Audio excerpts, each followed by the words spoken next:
Kembali di Kompas Siang, Saudara. Bantuan logistik terus didistribusikan kepada korban erupsi Gunung Elelewotobi di Kabupaten Flores Timur, Nusa Tenggara Timur. Hari ini, Wakil Menteri Sosial Agus Jabo Priyono mengunjungi para pengungsi.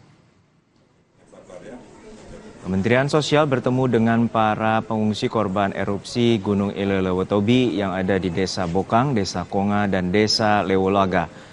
Kunjungan ini untuk memastikan bantuan cepat didistribusikan kepada para pengungsi.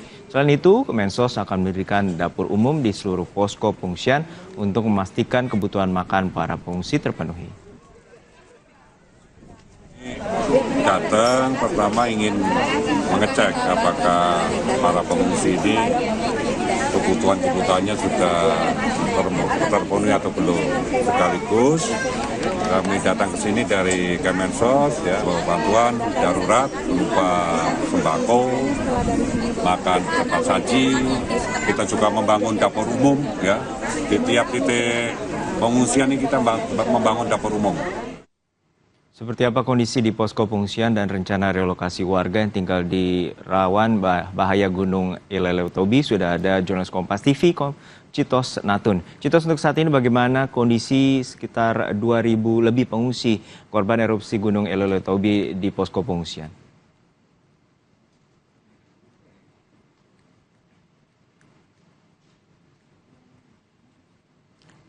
Citos? Ya, Citos, untuk saat ini tercatat ada 2.700 pengungsi dari data BPBD dan ada 3 titik posko pengungsian untuk menampung para pengungsi akibat dampak dari erupsi Gunung Elelewotobi laki-laki. Lalu seperti apa kondisi para pengungsi? Sudah ada jurnalis Kompas TV, Citos Natun, yang saat ini berada di Flores Timur. Citos, untuk saat ini bagaimana kebutuhan para pengungsi? Apakah telah terpenuhi sepenuhnya?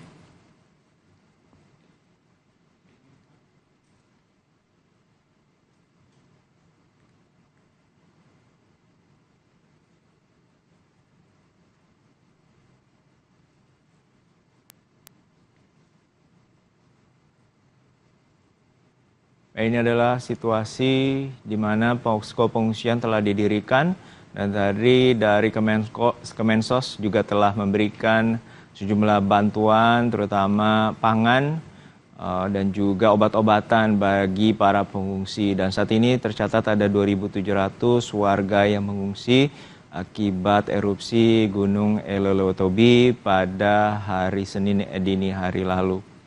Dan saat ini kami telah terhubung dengan jurnalis Kompas TV, Citos Natun. Citos, untuk saat ini bagaimana kondisi para pengungsi yang informasinya berada di 3 titik pengungsian? Selamat siang Juno dan juga saudara. Tempat saya melaporkan ini adalah salah satu posko dari 3 posko yang disiapkan oleh pemerintah Kabupaten Flores Timur, yakni ini adalah posko di Desa Bokang.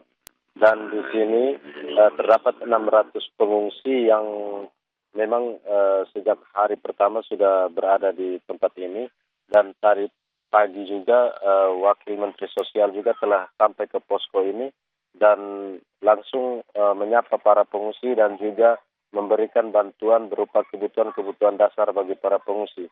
Dan untuk diketahui Juno dan juga saudara, sampai saat ini ada 4.436 warga yang mengungsi di 3 titik lokasi dan juga salah satu titik lokasi yang menjadi tempat posko terbesar yakni di Kabupaten Sika sebanyak 1.307 warga di sana, dan sekarang tengah diatur oleh pemerintah Kabupaten Sika bagaimana untuk memenuhi kebutuhan mereka di sana.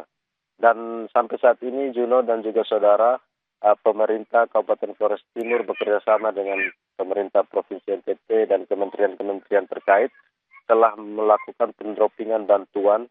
Kami juga tadi melihat ada begitu banyak bantuan dari pihak ketiga yang masuk yang turut membantu para pengungsi di 3 posko yang ada di Kecamatan Tipehena ini. Dengan bantuan-bantuan yang ada diharapkan kebutuhan para pengungsi semakin terlayani dengan baik, mengingat masih lama status tanggap darurat yang telah ditetapkan oleh pemerintah Kabupaten Flores Timur hingga pada akhir tahun 2024 ini. Juno.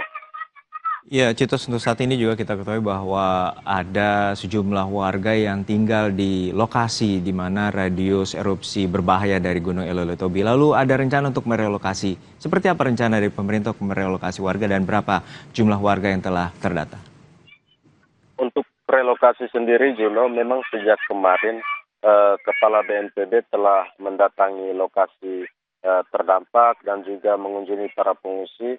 Dan dalam dialog bersama para pengungsi ini, Kepala BNPB telah memberi masukan ataupun memberi himbauan agar seluruh warga yang berada dalam radius 7 km dari Puncak Kawah ini bisa direlokasi. Dan tanggapan dari warga memang ada yang bersedia untuk segera direlokasi, namun ada yang menyatakan bahwa mereka masih pikir-pikir soal rencana dari pemerintah ini. Hal yang sama juga tadi telah disampaikan oleh Wakil Menteri Sosial, di mana rencana relokasi ini akan melibatkan beberapa kementerian terkait dan juga pemerintah Provinsi NTT serta pemerintah Kabupaten Flores Timur. Dan sampai saat ini berdasarkan data yang kami dapat, daerah zona merah atau dalam radius 7 km dari Puncak Kawah Gunung ini terdapat 7 desa dan ada 16.000 jiwa yang mendiami desa-desa ini. Dan untuk melakukan relokasi sendiri dibutuhkan dialog yang cukup serius agar upaya relokasi ini tidak berdampak buruk di kemudian hari.